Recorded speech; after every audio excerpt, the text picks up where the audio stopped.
Video start है। चलिए चलते हैं सवाल नंबर 1 पे। अभी जो तुम पढ़ रहे हो ये बिहार बोर्ड ने जो मॉडल पेपर जारी किया है इंटरनेट के ऊपर में, वो उन्हीं का जो है कि ये मैथ का ऑब्जेक्टिव वाला अभी हम हल कर रहे हैं। ऑब्जेक्टिव में हम देखेंगे, ये यहाँ से देखो, कहता है कि खंड अ मतलब सेक्शन ए वस्तुनिष्ठ प्रश्न को अंग्रेजी में हम ऑब्जेक्टिव टाइप्स क्वेश्चन कहते हैं कि कुछ ऑब्जेक्टिव टाइप्स क्वेश्चन दिए हुए हैं और सेक्शन ए के अंदर में, जिनमें हमें किन्हीं 50 का उत्तर देना है। कितने का? किन्हीं 50 प्रश्नों का उत्तर हमें देना है, जिनमें लगभग 80 हो सकती है या 100 हो सकती है। ये हम देख लेंगे कि टोटल कितना है।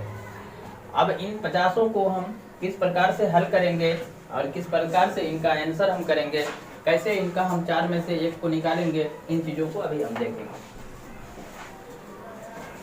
तो चलिए यहाँ समझते हैं सवाल नंबर 1 पे। सवाल नंबर 1 बोलता है कि 92/115 का सरलतम रूप है। 92/115 का सरलतम रूप है। तो देखिए ये कहता है सरलतम रूप। किस प्रकार का रूप? सरलतम रूप। सरलतम रूप का मतलब होता है कि इसको हम आसान भाषा में क्या लिख सकते हैं। तो आसान भाषा में हम ऐसा लिख सकते हैं, यहाँ से देखिए 23 से अगर हम इसको काट दें तो 23 पंचे 115 और 23 चौके 92 इक्वल टू हमारा आंसर हो जाएगा 4/5। तो चलते हैं क्वेश्चन नंबर 1 का option B is the right answer. अगला क्वेश्चन है हमारा, अगला क्वेश्चन है कि दो परी में संख्याओं के बीच अधिकतम कितनी संख्या हो सकती है। ये ना, दो परी में संख्याओं के बीच अधिकतम कितनी संख्या हो सकती है। तो हम देखते हैं कि दो परी में संख्याओं के बीच कितनी परी में संख्या हो सकती है। तो हम लिखते हैं यहाँ पर, देखो, दो परी में संख्याओं के बीच अधिकतम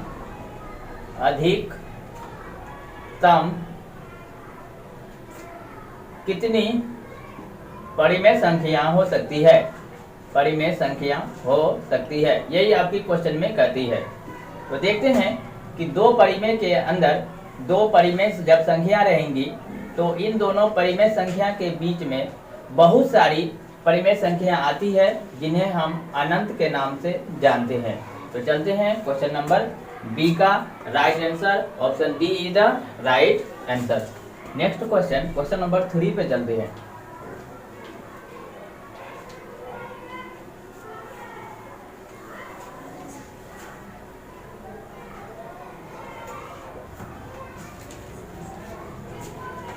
क्वेश्चन नंबर 3 में बोलता है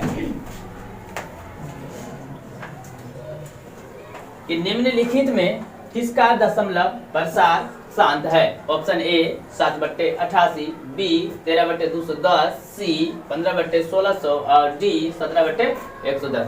तो देखो यहाँ हम इसका अगर दशमलव प्रसार निकालना अगर चाहेंगे और ये देखेंगे कि शांत है कि अशांत है, तो इसका हम फैक्टर करते हैं। तो हमें एक सूत्र मिला था 2 to the power n into 5 to the power n। इस सूत्र पर हमें कहा गया था तोड़ने के लिए, मतलब कि आप ऐसा फैक्टर कीजिए जिसका फैक्टर करने पर या तो 2 हो जाएगा या 5, दोनों में से कोई दोनों रहने चाहिए और उस पर जो घात है वो अलग अलग हो सकते हैं। मतलब ये हुआ कि जब किसी चीज का हम फैक्टर करेंगे तो उसके नीचे में फैक्टर 2 और 5 पर पावर कुछ होनी चाहिए। इस तरीका का अगर जो फैक्टर में आता है गुणनखंड करने पर अगर आएगा तो वो शांत होगा, अगर इस रूप में नहीं आएगा तो वो अशांत होगा। तो हम चारों का क्या करेंगे, पहले हम देखने की कोशिश करेंगे किसके अंदर में फैक्टर करने पर इस फॉर्म में वो आता है। तो देखिए यहाँ से 7 है, हम उस दिन भी बताए थे आपको 7/88 है, तो हम इसको 11 × 8 लिख सकते हैं। 11 × 8 88 हो सकता है, जबकि 7 ये न यहाँ पर आपको 2 है न यहाँ पर आपको 5 है। तो ये 1 नंबर का ऑप्शन जो है ये हमारा रॉन्ग है। चलते हैं 2 नंबर में। 2 नंबर में देखिए यहाँ 13 है और नीचे में क्या है, 210 है। इसको अगर हम फैक्टर करना चाहेंगे तो 13 रहेगा, 210 है तो 210 को हम इस तरीका से लिख सकते हैं 7 × 21 और 2 × 5 = 10। मतलब हो गया 7 × 21, 21 दान 210। जिसमें हम देखते हैं कि देखिए ये 2 तो है, 5 भी है, लेकिन 7 भी है और 3 भी है, जिसके वजह से इस रूप में हमें नहीं मिल रहा है। तो इसका मतलब हुआ कि बी ऑप्शन भी राइट नहीं है। चलते हैं हम यहाँ पर देखते हैं 15 बट्टा यहाँ पर 16 लिखा हुआ है, सॉरी 1600 है, इसको हम फैक्टर करते हैं। तो 15 को आप रहने दीजिए क्योंकि हमें हर का करना पड़ता है, ये हर के लिए है। तो हर अगर इस रूप में आ जाएगा तो वो हमारा शांत हो जाएगा। चलिए इसको पहले देख लेते हैं, डी को देख लेते हैं। तो ये 17 बट्टे कितना, जिसको हम फैक्टर कर सकते हैं 11 गुना 2 गुना 5 कर सकते हैं। तो ऐसा तो हम कर सकते हैं, लेकिन हमने यहाँ पर क्या देखा, 2 भी देखा, 5 भी देखा, इस रूप में तो आ रहा है, लेकिन साथ में इसको 11 भी लगा हुआ है, इसलिए ये इस रूप में नहीं आया। इसका मतलब ऑप्शन डी जो है ये भी क्या है, गलत है। तो हमारा लगभग आंसर जो है कि सी जो है क्या है, अपने आप राइट माना जाता है। अब अगर देखना चाहते हैं कि इसको किस प्रकार से हम राइट मानेंगे, किस प्रकार से इसको हम सोल्व करेंगे, तो यहाँ से देखिए 1600 का हम यहाँ फैक्टर करेंगे। तो देखिए 2 दूनी 4 दूनी 8 दूनी 16 16 और इसको कर दीजिए 2 गुनी 5 160, फिर 2 गुनी 5, तो आपका हो गया 2 दूनी 4 4 दूनी 8 8 दूनी 16, सॉरी 2 दूनी 4 4 दूनी 8 8 दूनी 16 और 16 16 दाएं 160 और 160 दाएं कितना हो जाएगा, 1600 हो गया। तो हमने यहाँ पर इसको अगर देखेंगे तो 1 2 3 4 5 एंड 6, तो 2 पे पावर 6 आ जाएगा, गुना ये 5 में से ये भी 5 ये भी 5, तो 5 पे पावर 1 एंड 2, तो 2 ले लेते हैं। अब बताइए हर का, ये हर जो है 15 बट्टा इतना जो है इस रूप में आ गया कि नहीं आ गया, तो इसका मतलब ये क्या हो गया, शांत हो गया। तो देखते हैं क्वेश्चन नंबर 3 था क्या, क्वेश्चन नंबर 3 का option C is the right answer. तो चलते हम आगे की ओर क्वेश्चन नंबर 4 पे। क्वेश्चन नंबर 4 है कि बहुपद dy square plus by plus a के शून्यकों का गुणनफल होगा। तो देखिए यहाँ पर बहुपद दिया हुआ है, क्या दिया हुआ है, बहुपद दिया हुआ है, और इसका कहता है हमें शून्यक का गुणनफल ज्ञात करने के लिए। तो चलिए हम देखते हैं इसको। तो हम इसको इस तरीका से लिख सकते हैं, alpha into beta equal to C by A. अब देखिए यहाँ पे पहले हम इसको इस तरीका से बना लेते हैं, ए तुम्हारा ए हो गया और ये तुम्हारा बी हो गया और ये तुम्हारा सी हो गया। तो चलते हैं, alpha into beta equal to क्या हो गया तुम्हारा, सी बाय ए। अब देखिए ये ए के जगह पे क्या है, यहाँ बी है, और बी के जगह पे यहाँ पर बी ही है, और सी के जगह पे क्या तुम्हारा ए है। तो C यहाँ पर आया है, तो C के जगह पे क्या आ गया, A आ गया। अब बट्टे में हम देखते हैं A के जगह पे देखो क्या है, D, तो A बट्टा D। चलते हैं क्वेश्चन नंबर 4 का right answer option D is the right answer. समझ में आ रहा है यहाँ तक? यहाँ से हमने निकाला A, B और C, जबकि C के जगह पर A है, तो जहाँ C आया है वहाँ हमने A पुट कर दिया, और A के जगह पे यहाँ पर D है तो हमने यहाँ पर D पुट कर दिया। तो हम देखते हैं कि A अपॉन D, तो right answer option D is the right answer of question number 4। Next question देखते हैं, क्वेश्चन नंबर 5। 5 क्या बोलता है उसको समझिए। 5 में हम देखते हैं, अगर किसी बच्चों को दिक्कत होता है तो बोल सकता है, यहाँ कई परेशानी अगर आ रहा है समझने में तो उसको देखते हैं। हाँ दिखाई नहीं तो मैं कहाँ जाऊँ। अब चलो यहाँ से देखते हैं कि रूट कितना है, खोलते जाओ, जो आ रहे हैं बच्चे उसको आने दीजिए, जो आ रहे हैं उसको आने दीजिए। हाँ गेट खुला छोड़ दीजिए, बच्चे आ रहे हैं उसको आने दीजिए। हाँ वीडियो बन जाएगा, कोई दिक्कत नहीं होगा। आप लोग सिर्फ शांत रहिए, जो आते हैं उसको जगह देते जाइए। आप लोग बना तो अभी नहीं ना रहे हो, सिर्फ सीख रहे हो ना, तो सब जगह देते जाओ, बैठते जाओ, किसी तरीका से एडजस्ट हो जाओ। ज्यादा अगर गैदरिंग करोगे, जो बाइक वाले बच्चे पीछे वाले क्लास के अगर आएंगे और आप लोग अगर उनको एडजस्ट नहीं कर पाओगे तो फिर आपका क्लास यहीं खत्म कर देंगे। चलिए देखते हैं क्वेश्चन नंबर 5। क्वेश्चन नंबर 5 क्या बोलता है उसको देखिए। कहता है रूट 18 का परिमयीकरण के गुणांक है। मतलब क्या बोलता है इसको देखिए। रूट कितना है भाई, 18 है, रूट 18 है। इसका कहता है हमें परिमयीकरण करने के लिए। तो हम देखते हैं कि रूट 18 का किस प्रकार का परिमयीकरण करना पड़ेगा। तो यहाँ देखिए कि अगर आपको पहले आप मैथ बनाए थे, जैसे 2 बट्टा रूट 3 था, तो इसको परिमयीकरण करने के लिए रूट 3 बट्टा हम फिर एक बार रूट 3 और भी लगा देते थे। तो यही है, और कुछ भारी नहीं है इसके अंदर में, बहुत ही इजी है। तो चलिए हम इसको अब सोल्व करते हैं कि किस तरीका से हमें करना है। यहाँ देखिए रूट 18 दिया हुआ है, √18 है और इसका परिमेयकरण हमें करना है, तो √18 को हम लिख सकते हैं √18 अपॉन √18।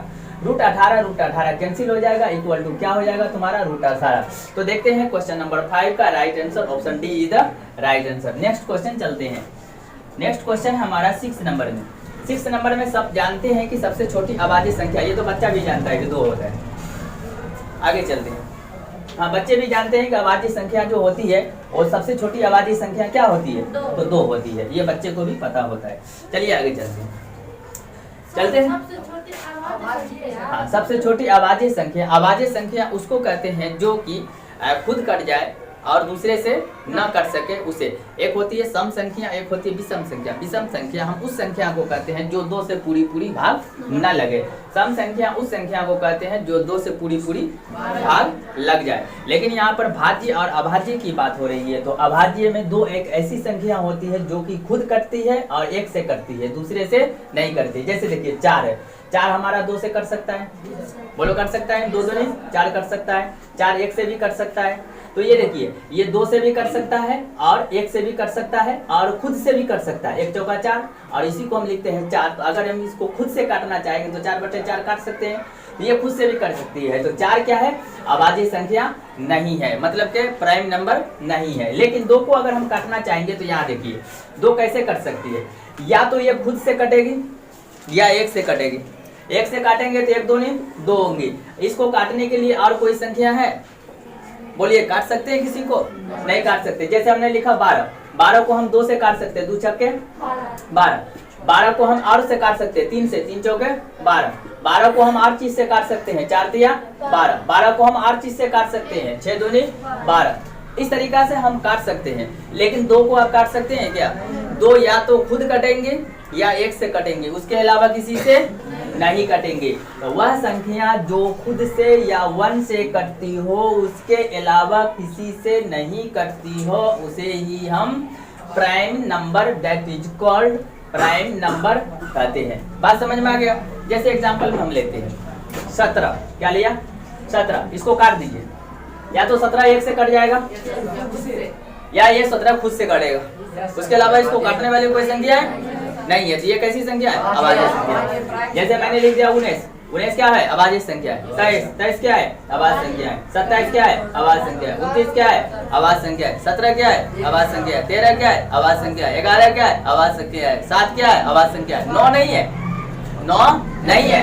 9 3 से कट जाएगा, 3 तिया 9, 9 को 1 से काट सकते हैं, 1 गुना 9। बात समझ में आ रही है। तो अभाज्य संख्या वह संख्या होती है जो कि खुद से कटे या 1 से कटे, उसके अलावा किसी से ना कटे, उसे ही हम क्या कहते हैं, अभाज्य संख्या कहते हैं। आ जाओ, जो बाहर है अंदर आइए, जो स्टूडेंट बाहर में है अंदर आइए। चलिए आगे देखते हैं। तो हमने देखा कि सबसे छोटी अभाज्य संख्या क्या है, 2 है। सबसे छोटी संख्या 2 है। उसको प्रोजेक्टर को मत हिलाइए, जगह दो।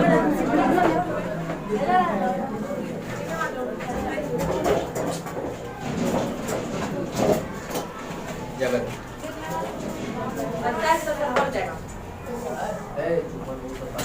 हाँ 27 कट जाएगा, 27 कट जाएगा, सही बोलता है लड़का, 27 कट जाएगा। 3 तिया 9, 9 तिया 27, 27 कट जाएगा। हाँ 27 गलत लिखा गया था। 29 नहीं कटेगा, 23 नहीं कटेगा, 19 नहीं कटेगा, 17 नहीं कटेगा, 25 कट जाएगा, 25 से कट जाएगा। ये सब संख्या जो है वो कट जाएगी। 31 नहीं कटेगा, 31 नहीं कटेगा, 35 कट जाएगा, 11 तिया 35 कट जाएगा। बात समझ में आ रही। चलिए चलते हैं अगला क्वेश्चन, क्वेश्चन नंबर 7 पे। क्वेश्चन नंबर 7 क्या बोलता है, इसको देखिए। कहता है यदि a बराबर BQ प्लस R, जहां a और b धनात्मक पूर्णांक हो, तो option A greater than B, B R less than 0, option C R less than B और D इनमें से कोई नहीं। तो देखिए ये कहता क्या है, इसको समझिए। कहता है a बराबर BQ प्लस R, जहां a और b धनात्मक पूर्णांक हो, तो बताइए इनमें से कौन सही होगा, है ना। तो अब देखिए इसको करना क्या है। आप इसमें देखिए क्या सब होता है। एक आप देखे होंगे यहाँ से कि R बड़ा B, R यहाँ से देखो, ये इसको हम ऐसा करके निकाल लेते हैं। देखिए यहाँ से तब समझ में आपका आ जाएगा कि ये होता क्या है। तो देखिए यहाँ पर हम इस तरीका से 8 को लेते हैं, मान लो 8 को हमने लिया, इस तरीका से मैंने भाग दे दिया। तो देखो यहाँ पर ये हमारा 4 है, तो 4 दूनी क्या हो जाएगा भाई 8 हो जाएगा, घट के क्या हो जाएगा 9। समझाने के लिए आप यहाँ पर 9 ले लीजिए यहाँ से, तो 9 में से घट गया ये 8, कितना बचा 1 बचा, 1 तुम्हारा क्या बचता है शेष। शेष जो होता है इसी को हम रिमाइंडर कहते हैं, जिसको R से हम डिनोट करते हैं। क्लियर है, ये तुम्हारा A होता है, ये तुम्हारा B होता है और ये तुम्हारा Q होता है। अगर इसी को हम इस तरीका से लिखेंगे तो हम यहाँ से लिख सकते हैं B into Q, B into Q, और ये इसको जोड़ते हैं ना जी आप, प्लस को शेषफल को तो आप भाग में जोड़ते हैं, तो जोड़ दो इसको, R कितना हो जाएगा इतना के बराबर होगा। तो मतलब A बराबर बी क्यू प्लस आर, यही बोलता है A बराबर बी क्यू प्लस आर। एक बात ध्यान हमेशा रखना है कि जो रिमाइंडर होती है, क्या होती है रिमाइंडर होती है, वह यहाँ से जहाँ से आप भाग देते हैं ना उससे हमेशा क्या होती है कि छोटी होती है। क्या होती है छोटी होती है। अगर बड़ी होंगी तो वो रिमाइंडर नहीं होगा, वो तुम्हारा भाग क्या हो जाएगा गलत हो जाएगा। चेक द भाग या भागफल बोलो। यहाँ से देखो, जैसे मैंने यहाँ से भाग दिया 10 को, कितना से दे दिया 2 से, 2 से मत दो 3 से दो, 3 दिया 9, कितना बचा 1। बात समझ में आ रहा है, कितना बचा 1। अब बताओ 3 बड़ा कि 1 बड़ा, इससे यहाँ छोटा कि बड़ा, तो छोटा है तभी ये आपका शेष हुआ R हुआ। अगर ये छोटा इससे नहीं होता तो शेष नहीं होता। एग्जाम्पल के लिए मान लो यहाँ से कि आपने घटाया यहाँ से और कितना बच गया 4 बच गया। इससे बड़ी है कि छोटी है बड़ी है, तो तुम क्या करोगे 3 एक आएगा फिर 3 लगाओगे कि नहीं लगाओगे। तो जब भी आपको शेष फल बचता है मतलब कि R बचता है वो इनसे छोटी ही बचती है। समझ में आ गया बात को। तो R हमारा क्या होगा, R हमारा क्या होगा कि B से हमेशा छोटा होगा, B से हमारा छोटा होगा। R लेस देन B होगा कि R ग्रेटर देन B होगा, ये बताइए। R लेस देन B होगा कि R ग्रेटर देन B होगा, ये बताइए। R लेस देन B होगा। इसका राइट आंसर बोलिए क्या हो जाएगा। Option C is the right answer. Option C is the right. मतलब कि R की जो वैल्यू होंगी वो B से क्या होंगी हमेशा छोटी होंगी, कम होंगी, इसीलिए option C is the right answer question number 7 का। चलते हैं नेक्स्ट क्वेश्चन, क्वेश्चन नंबर 8 पे। 8 क्या बोलता है उसको देखिए। क्वेश्चन नंबर 8 पे चलते हैं। कहता है निम्न में से कौन परिमेय संख्या है। वेरी इंपॉर्टेंट क्वेश्चन है कि निम्न में से कौन परिमेय संख्या है। तो देखिए सबसे पहले आपको ये जानना होगा कि परिमेय संख्या किसे कहते हैं और अपरिमेय संख्या क्या होती है। देखो, जिस संख्या का आप वर्ग निकाल सकते हो उसको परिमेय संख्या बोलते हैं, जिस संख्या का आप वर्गमूल नहीं कर सकते उसे ही हम अपरिमेय संख्या कहते हैं। दिमाग है तो याद करते जाओ, बहुत बात मैं आपको समझा रहा हूँ। आपको हम 5 क्लास से लेकर के ऊपर 10 क्लास तक के अंडर में काम करूंगा, जरूरी पड़ेगा तो 11-12 भी हम यहाँ पर ले लेंगे, जिससे कि आपको समझने में कोई परेशानी नहीं हो। चलते हैं आगे क्वेश्चन नंबर 8 पे। कहते हैं निम्नलिखित में कौन परिमेय संख्या है। यही बोल रहा है ना, कौन परिमेय संख्या है। तो मैंने आपको क्या कहा कि जो तुम्हारा जैसे रूट में नहीं हो, है ना, रूट में नहीं है तो चेक कर लेते हैं। यहाँ से देखिए ये कितना है 4, ये कितना है +3, तो 4 प्लस रूट कितना है 3। बोलिए परिमेय संख्या हो सकता है क्या। नहीं हो सकता। ये परिमेय संख्या कब होगा जब 4 रहेगा तब होगा। अच्छा ये हमारा खत्म। अगला देखते हैं। रूट कितना है 7 है, इसका तुम वर्गमूल कर सकते हो, ये गलत। 8 का वर्गमूल कर सकते हैं, नहीं गलत। चलते हैं ऑप्शन डी।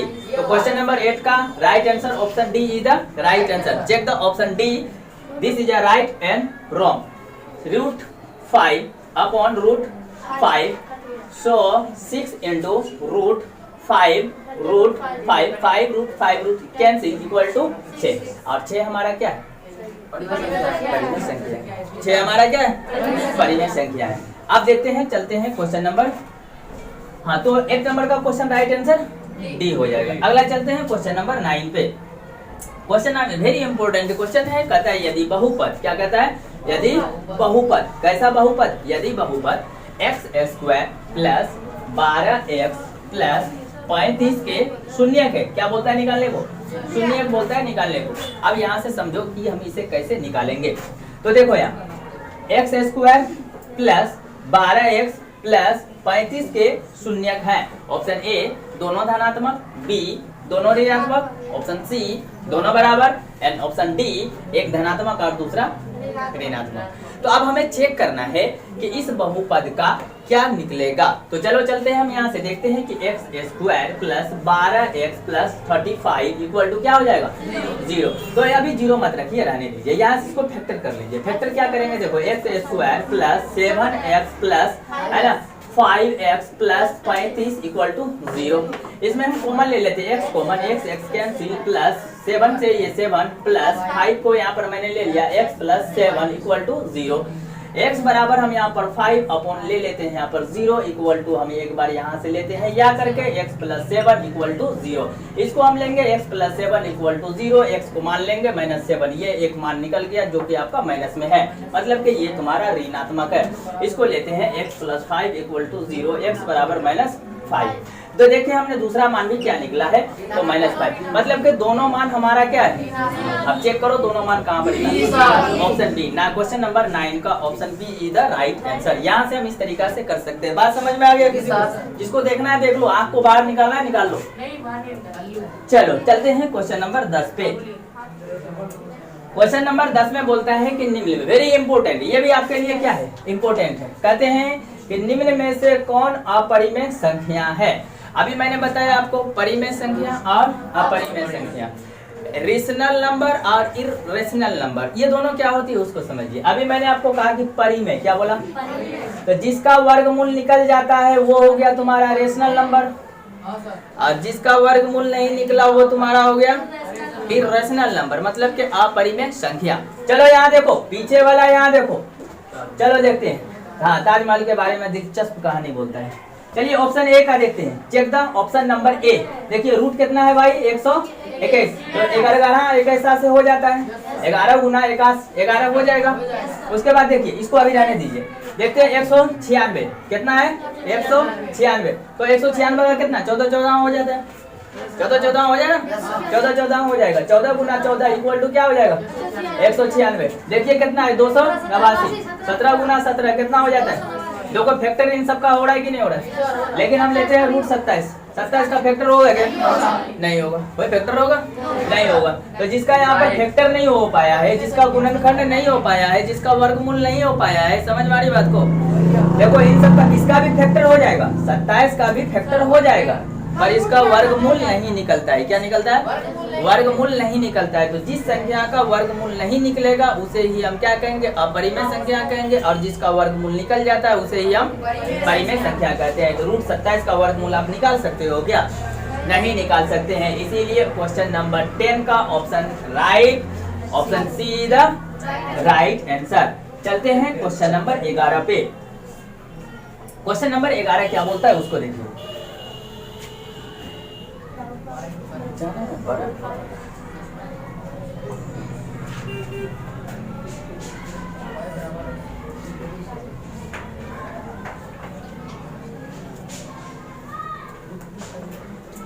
चलिए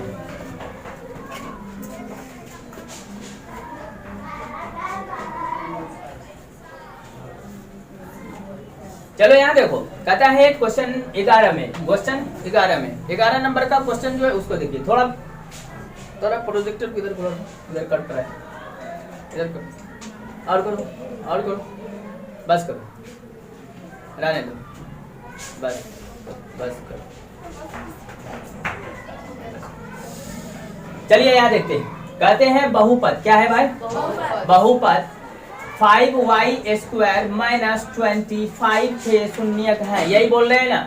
देखो बहुत ही आसान है, एकदम उड़ा दोगे इसको। कैसे उड़ाएंगे, तो 5y स्क्वायर माइनस कितना है 25 इक्वल टू कितना हो गया 0 हो गया। इसको लीजिए 5y स्क्वायर को बाहर निकाल लीजिए, इक्वल टू प्लस में इधर आ जाएगा, y स्क्वायर को बाहर निकाल लीजिए तो 25/5 हो जाएगा, 5 और 25 5 आया, y का स्क्वायर हटा दीजिए, रूट इस पर चला दीजिए। देखिए 5 रूट है कहीं, कहाँ पर है, तो हाँ यहाँ पर देखिए इधर से जब जाता है तो प्लस माइनस जाता है। इसका मतलब हम यहाँ लिख सकते हैं कि यहाँ पर रूट एक बार 5 आएगा, प्लस एक बार क्या आएगा माइनस एक बार रूट 5 आएगा, क्योंकि जब भी स्क्वायर इधर से जाता है तो इधर प्लस माइनस चढ़ जाता है। तो एक बार प्लस रूट 5 होगा, एक बार माइनस रूट 5 होगा। देखिए यहाँ ऑप्शन सी इधर क्या हो जाएगा राइट आंसर। क्वेश्चन नंबर 11 का ऑप्शन सी इधर राइट आंसर। यहाँ तो किसी को दिक्कत है, जिसको दिक्कत है बोल देगा। चलो आगे चलते हैं, नेक्स्ट क्वेश्चन, क्वेश्चन नंबर 12 पे। क्वेश्चन नंबर 12 क्या बोलता है उसको देखिए।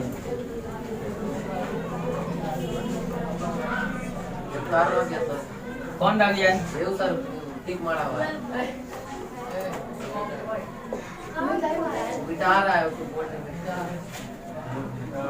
चलिए चलते हैं क्वेश्चन नंबर नेक्स्ट पे। क्वेश्चन नंबर 12 बोलता है, क्या बोलता है इसको देखिए। कहता है एक द्विघातीय बहुपद के शून्यकों का योग तथा गुणनफल क्रमशः 3 और -40 हो तो द्विघातीय बहुपद होगा। यही होगा कि नहीं होगा? चलिए अब देखिए क्या बोलता है कि द्विघातीय बहुपद क्या होगा। अब कितना बोलता है? एक द्विघातीय बहुपद, कितना बहुपद? एक द्विघातीय बहुपद शून्य का योग तथा गुणनफल क्रमशः 3 और कितना है? -40 है। तो देखो पहला जो तुम्हें नंबर दिया रहता है वो तुम्हारा योगफल होता है। योगफल का मतलब अल्फा प्लस बीटा होता है। दूसरा नंबर जो होता है तुम्हारा गुणनफल होता है। बोलना नहीं है आप लोग को, गुणनफल होता है और गुणनफल का मतलब अल्फा इंटू बीटा होता है। तो यही को हम यहाँ पर पुट कर देंगे। पुट करते हैं कि alpha plus beta equal to 3 हो गया और alpha into beta equal to -40 हो गया। यहाँ से मैंने 40 ले लिया क्योंकि अल्फा इंटू बीटा का मान है और अल्फा प्लस बीटा का मान 3 है। देखिए द्विघातीय बहुपद है तो द्विघातीय बहुपद हम यहाँ पर लिख सकते हैं द्विघातीय बहुपद बराबर x² minus alpha plus beta into X और plus alpha into beta. x नहीं है इसके अंदर में तो x लिख दीजिए, माइनस अल्फा प्लस बीटा का मान 3 है तो 3 लिख दीजिए, गुना में x है तो x लिख दीजिए, प्लस अल्फा और इंटू बीटा का मान -40 है तो यहाँ पर लिख दीजिए -40। अगर आप चाहेंगे तो माइनस प्लस माइनस कर सकते हैं, अगर नहीं चाहे तो एक बार और नीचे हल कर सकते हैं। तो यहाँ से देखिए इसको हम इस तरीका से फिर लिख सकते हैं। इसमें माइनस था इसमें प्लस था तो माइनस प्लस माइनस कर सकते हैं। आंसर आया x² -3 और -40। x² -3 -40 याद करके रखेंगे, ये भी माइनस ये भी माइनस। चलते हैं ऑप्शन को देखते हैं एक बार इसका। 12 क्वेश्चन नंबर 12 का ऑप्शन राइट कौन सा होगा। चलिए हम मिटाते हैं यहाँ पर थोड़ा सा।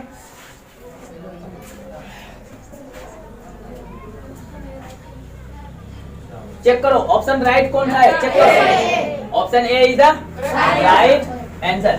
चेक करने के समय में देखेंगे, चेक करने के समय में यहाँ देखो, चेक करने के समय में यहाँ देखो कैसे हमको चेक करना है। चेक करने के समय में क्या करना है उसको देखिए कैसे हमें चेक करना है। तो यहाँ से देखो, देखो यहाँ -3 -40, देखो यहाँ पर plus minus cancel, plus plus cancel, minus plus cancel, हमें माइनस माइनस ना चाहिए जी। तो हो गया हमारा ए क्या है राइट आंसर, x² -3x और -40। तो देखते हैं क्वेश्चन नंबर कितना था भाई, क्वेश्चन नंबर कितना था 12 का। हाँ 12 का question number A is the right answer. चलते हैं क्वेश्चन नंबर 13 पर। क्वेश्चन नंबर 13 बोलता है युग्म समीकरण। बाहर में कोई स्टूडेंट है क्या? जो है उसको बोलिए ना, अंदर आइए ना, बोलिए।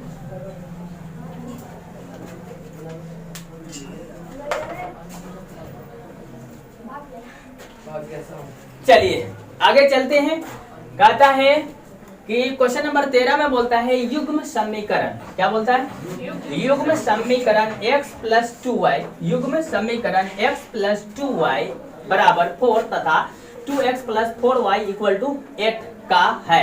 ऑप्शन ए हल, ऑप्शन बी 2 हल, ऑप्शन सी कोई हल नहीं, ऑप्शन डी अनगिनत हल। याद लग समझ में आ गया। अब देखो इसको कैसे करना है, इसको देखो मान लो A1 B1 C1 A2 B2 और C2, A1 बट्टा A2 B1 बट्टा B2 C1 बट्टा C2। बात खत्म। यहाँ से A1 का मान खोजो, कुछ नहीं है तो 1, A2 का मान खोजो 2, याद रखो, B1 का मान खोजो 2, B2 का मान खोजो 4, काट दो 1 बट्टा 2, C1 खोजो, C1 खोजो 4, C2 खोजो 8, 4 दूना बोलो, बोलो सब समान है कि नहीं है? अरे ये संपाती है कि नहीं है? संपाती है। और जो संपाती होते हैं वो क्या होती है? अगिनत होती है। क्या होती है? अनगिनत होती है, अगिनत होती है, तो उनके अगिनत हल हो जाएंगे। Option D is the right answer. Question number 13 का option D is the right answer. बात समझ में आ जा रहा है? जिसको दिक्कत है, सोलो माइंड है, वो फिर से एक बार इसको वीडियो को देखेंगे आप। चलिए आगे चलते हैं, नेक्स्ट क्वेश्चन चलते हैं। नेक्स्ट क्वेश्चन हमारा क्या बोलता है? क्वेश्चन नंबर 14 का हम यहाँ 20 तक लेंगे, 20 क्वेश्चन, 20 ऑब्जेक्टिव को आज हल करेंगे। उसके बाद जो बाकी बच जाएंगे उसको हम नेक्स्ट क्लास में हल करेंगे। चलते हैं क्वेश्चन नंबर 14 पे। क्वेश्चन नंबर 14 क्या बोलता है उसको देखिए। क्वेश्चन नंबर 14 बोलता है यदि बहुपद, क्या बोलता है? यदि बहुपद एक्स स्क्वायर, क्या बोलता है? यदि बहुपद एक्स स्क्वायर प्लस ए एक्स माइनस बी के शून्य एक दूसरे के व्युत्क्रम हो तो b का मान निकाले। यही है ना? चलो यहाँ से देखते हैं, एक दूसरे के व्युत्क्रम। जल्दी चलो, और कोई बाहर में? रक्षित वगैरह आया? अच्छा नहीं आया, बैठाइए कहीं एडजस्ट कीजिए।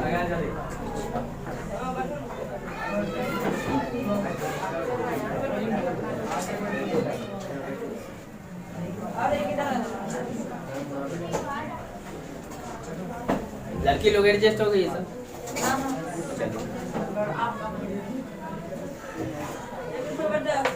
अच्छा, आप लोग को अब ऑब्जेक्टिव इस तरीका से रटने में, आप रटना तो नहीं पड़ेगा, इस तरीका से आप हल कर लोगे। समझ में आ रहा है?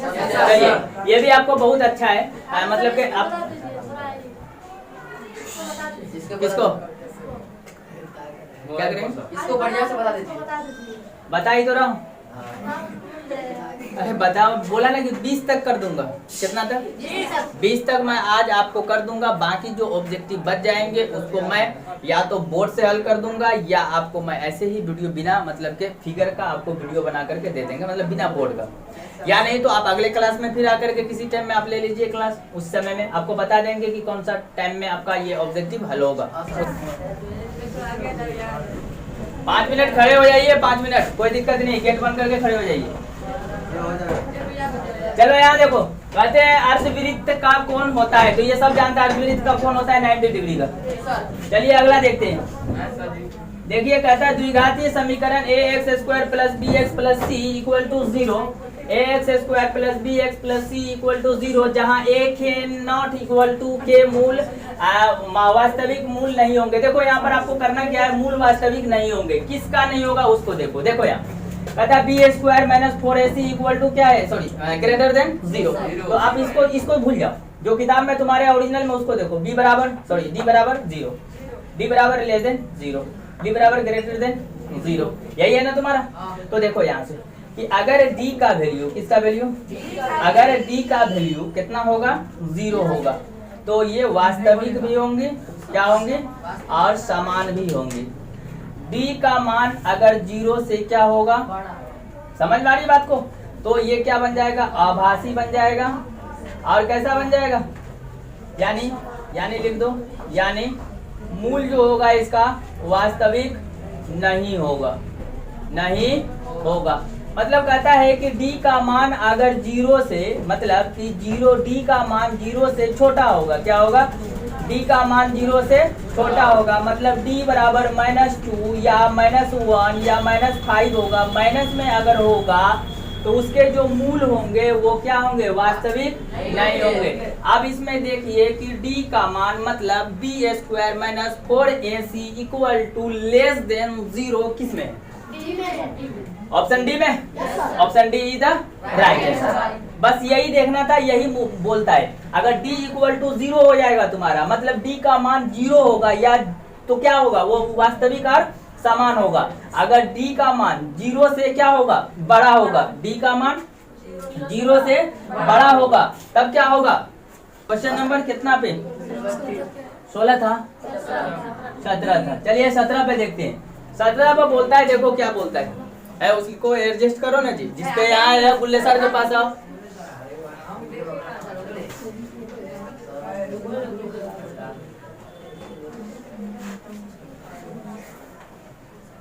चलिए चलते हैं क्वेश्चन नंबर 17 पे।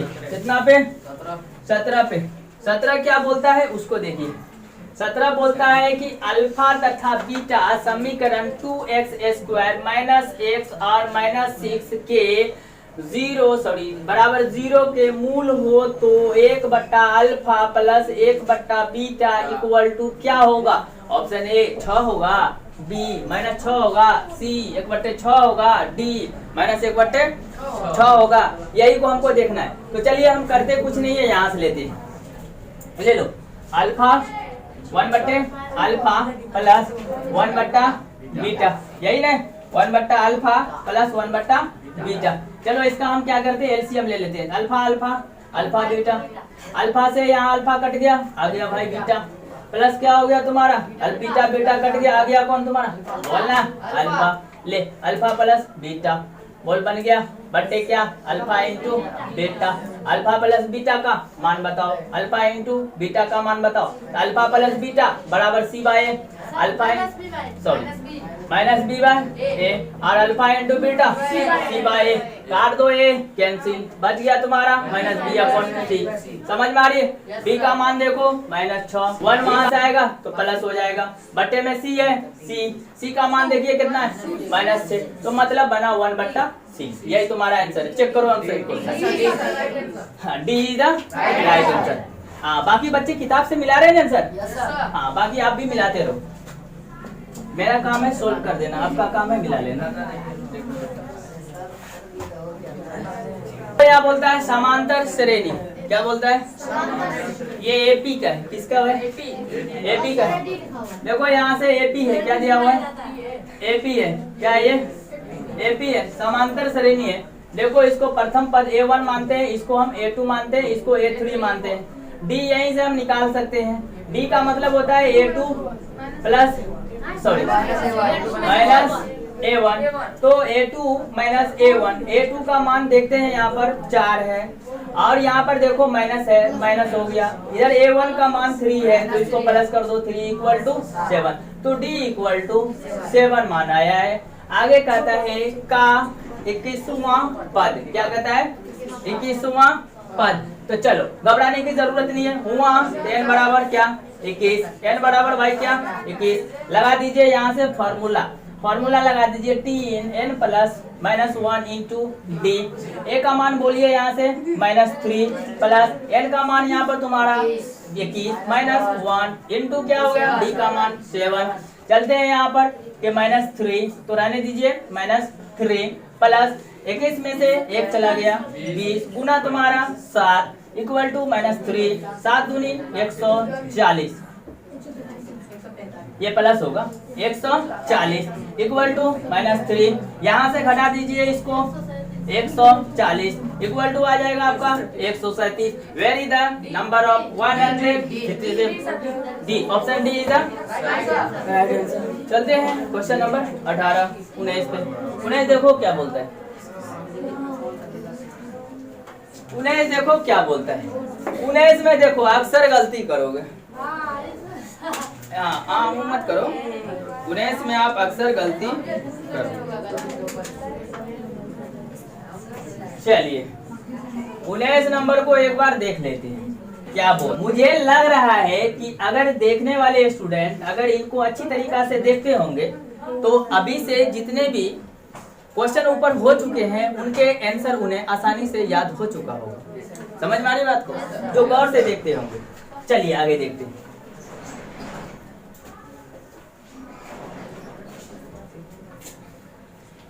और याद रखेंगे जो अभी आप कर रहे हैं ये आपके बिहार विद्यालय परीक्षा समिति जो पटना ने बोर्ड से आपके लिए ऑब्जेक्टिव भेजा है उसी ऑब्जेक्टिव को यहाँ सोल्व किया जा रहा है।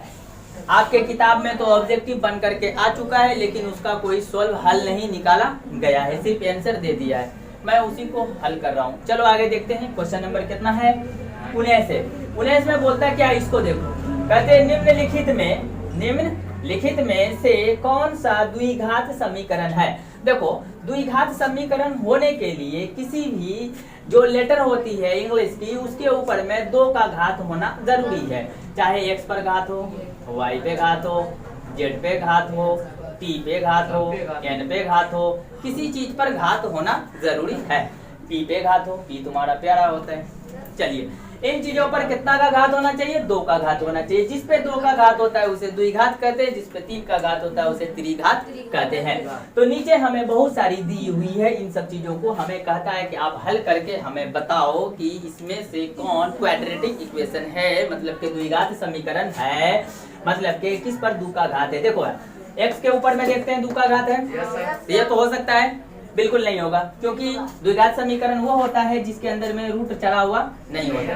अगला चलते हैं, इसको देखिए भाई, इसको देखिए, एक्स स्क्वायर प्लस 1 बट्टा कितना रे? एक्स स्क्वायर बराबर कितना? 5। चलो कुछ नहीं है, 1 दे दिया, 1 का स्क्वायर ले लेंगे यहाँ से, एक्स स्क्वायर से क्या हो जाएगा? एक्स स्क्वायर से गुना हो जाएगा एक्स स्क्वायर, एक्स पे पावर 4 प्लस का प्लस, एक्स स्क्वायर कट गया इक्वल टू 1। चलो यहाँ देखते हैं आगे, 5 यहाँ से लो, 4 है, क्या हो जाएगा? x पे पावर 4 प्लस 1 अपॉन कितना हो जाएगा? X square equal to 5। 5 में कुछ नहीं, नीचे 1 दे दीजिए। इसको हम इस तरीका से या करके लिख सकते हैं, x पे power 4 plus 1 equal to x square plus क्या? 5 लिख सकते हैं। समझ में आ रहा है बात को? अब यहाँ से काट दो तुम, यहाँ से तुम काट सकते हो, काट दो, नहीं आ रहा है कहीं, तो इसका ये गलत है। चलते हैं इसमें देखते हैं, एक भी बी भी नहीं हुआ, सी भी नहीं हुआ, चलते हैं, सॉरी बी भी नहीं हुआ, सी में चलते हैं। सी में देखिए x plus 1 upon x equal to x square, यही है ना रे? आगे देखो, इसको कुछ नहीं कर सकते, 1 तो कर सकते हैं ना। चलिए एलसीएम ले लीजिए, x हो गया, x को हल करेंगे यहाँ से तो एक्स स्क्वायर हो जाएगा प्लस, और यहाँ से देखो एक्स स्क्वायर है, नहीं होगा। यहाँ देखते हैं, इसको देखिए, कहते हैं x cubed minus x square, इसका राइट आंसर एक ही होगा, x cubed minus x square. आपको लगता है ना कि एक्स क्यूब्ड लगा हुआ है तो क्या होगा? अब देखिए, x cubed minus x square equal to x minus 1 का होल क्यूब, यही होगा।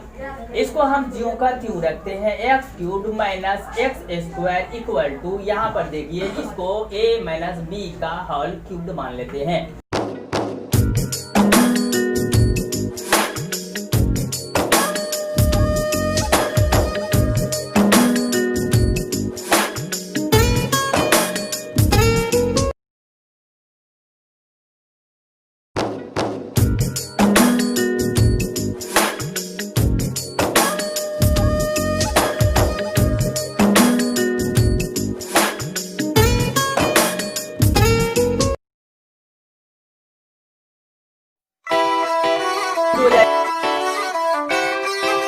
चाप होता क्या है?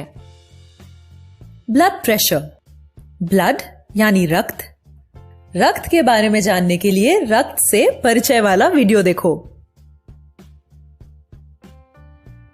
पर प्रेशर, ये एक्स क्यूब और ये एक्स क्यूब कट जाएगा, बचा तुम्हारा क्या? Minus x square. तो माइनस एक्स स्क्वायर यहाँ से इधर है माइनस एक्स स्क्वायर बराबर, यहाँ देखिए माइनस 1 है और यहाँ पर क्या है? माइनस है और 3x स्क्वायर है। अगर आप इसको घात में लेना चाहते हैं, इनमें सबसे बड़ी जो घात है वही बाहर आ जाएंगी, तो हम लिख सकते हैं यहाँ पर माइनस 3 स्क्वायर, इन सबको इधर कर दो तुम, माइनस 1 जो भी है तुमको। यहाँ देखो हमारा क्या निकल गया? स्क्वायर, मतलब के 3x स्क्वायर। तो हमने इससे पहले भी आपको बताया कि x पर स्क्वायर हो, y पर स्क्वायर हो, p पर स्क्वायर हो, z पर स्क्वायर हो, कुछ भी हो तो आप इतना मान लेते हो। तो ये हमारा right answer, option number A is the right answer, question number 19 का। चलते हैं नेक्स्ट क्वेश्चन, क्वेश्चन नंबर 20 पे। 20 पे देखिए क्या बोलता है, बहुत ही इंपॉर्टेंट क्वेश्चन है और आपको बौखलाने वाला ये क्वेश्चन है। क्वेश्चन क्या है? ये बोलते हैं समांतर श्रेणी, कौन सा श्रेणी? समांतर श्रेणी 80, 60, सॉरी 76 और क्या रे 72। चलिए हाँ यही है क्वेश्चन। चलिए यहाँ से देखते हैं, बहुत ही इंपोर्टेंट क्वेश्चन है। यहाँ देखिए समांतर श्रेणी, कौन सा श्रेणी? समांतर श्रेणी 80, 76, 72, 68 डॉट डॉट का कौन सा पद 0 है? यही है ना रे? चलिए तो हम यहाँ से लेते हैं Tn इक्वल टू, अभी बात कर रहे हैं, Tn इक्वल टू 0। यहाँ देखो कहता है कौन सा पद, क्या कहता है? कौन सा पद, कौन सा पद का मतलब हो गया Tn इक्वल टू 0। चलिए यहाँ से लेते हैं Tn equal to a plus n minus 1 into D. Tn की वैल्यू यहाँ पर आपका हो गया 0 बराबर a का मान यहाँ से लीजिए 80 और प्लस n-1 क्या लेंगे पता ही नहीं है, तो n-1 इंटू डी का मान, इसमें से इसको घटा दीजिए तो -4 आ जाएगा, यही होगा ना, -4 आ जाएगा। 0 बराबर 80 प्लस यहाँ से गुणा कर दो -4n -4 और n और ये माइनस माइनस प्लस 4 का 4 आ जाएगा। 0 equal to 80 4 84 minus 4n equal to हम लिख सकते हैं यहाँ पर कि 4n इक्वल टू 84, n बराबर 84 बट्टा 4, 5 चौका 84, 21 चौका 84, 21 चौका 84, n इक्वल टू 21। देखिए 21वां पद ये हमारा हो गया खत्म। तो option B is the right answer. Question number 20 का ऑप्शन बी इज द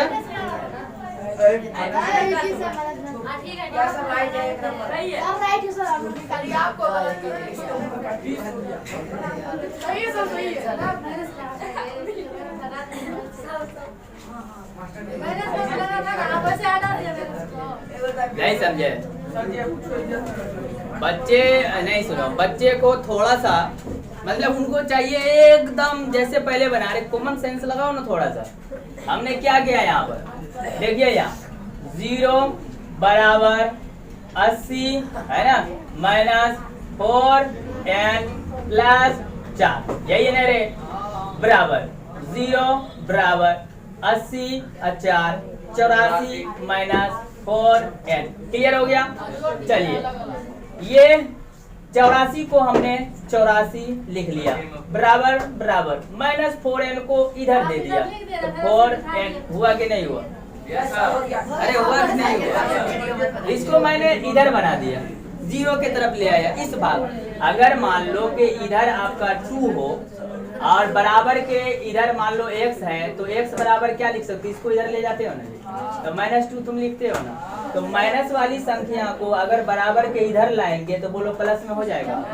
अब यहीं पे हम तो लिख सकते हैं ना 4n इक्वल टू 84, n को तुम बाहर निकाल दो तो n इक्वल टू 84 बट्टा 4 21 चौका 84। अब बताओ गलत है?